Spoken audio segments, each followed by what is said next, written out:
250 అంగన్వాడీ సెంటర్లకు గాను induction stove ఒకటి, తర్వాత వంట సామాగ్రి ఇవి పంపిణీ చేయటం జరిగింది. 18 లక్షల రూపాయల ఇండక్షన్ స్టవ్ అలాగే వంట సామాగ్రి కూడా పంపిణీ అయింది. ఈ స్కూళ్ళల్లో, ఈ అంగన్వాడీ సెంటర్లలో సుమారు 4,500 మంది పిల్లలు చదువుతూ ఉన్నారు. ఇది ఆల్మోస్ట్ ఎలాగంటే ఒక ప్రీ స్కూల్, ప్లే స్కూల్ లాంటివి సిటీ స్టైల్లో చూసినట్టయితే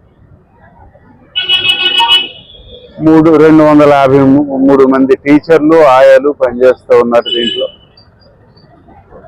ప్రభుత్వం కూడా ఎంతో శ్రద్ధ వహించి అన్ని రకాలైన ఇన్ఫ్రాస్ట్రక్చర్, అటు బిల్డింగ్ కానీ, ఇటు ఇన్ఫ్రాస్ట్రక్చర్ కానీ, లేకపోతే పిల్లలకు కావాల్సిన అన్ని రకాలైన కరిక్యులం కానీ ఇవన్నీ కూడా ఎంతో శ్రద్ధతో తీసుకొని ఎడ్యుకేషన్ డిపార్ట్మెంట్ అరేంజ్ చేస్తూ ఉన్నారు. Women and child welfare department వారికి అభినందనలు.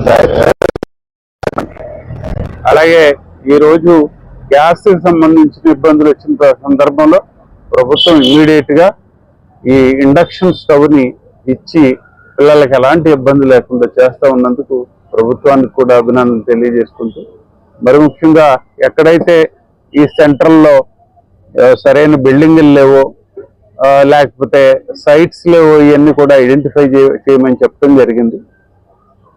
దానికి శ్రద్ధ తీసుకొని ఈ బిల్డింగులు కానీ లేకపోతే గవర్నమెంట్ సైట్లు కూడా ఐడెంటిఫై చేసి అన్ని చోట్ల కూడా బిల్డింగ్స్ కట్టడం, అలాగే ఇన్ఫ్రాస్ట్రక్చర్ బిల్డప్ చేయడం కూడా చేయడానికి ప్రయత్నం చేసి ఈ పిల్లలకి సరైన ప్రీ స్కూల్ వాతావరణాన్ని కల్పించి వాళ్ళని స్కూల్కి ప్రిపేర్ చేయడానికి సరైన పరిస్థితిని వాళ్ళకి కలిగజేసేటట్టుగా ఈ అంగన్వాడీ సెంటర్లు ప్రయత్నం చేస్తాయని, తర్వాత టీచర్లందరికీ కూడా రిక్వెస్ట్ చేయడం జరిగింది.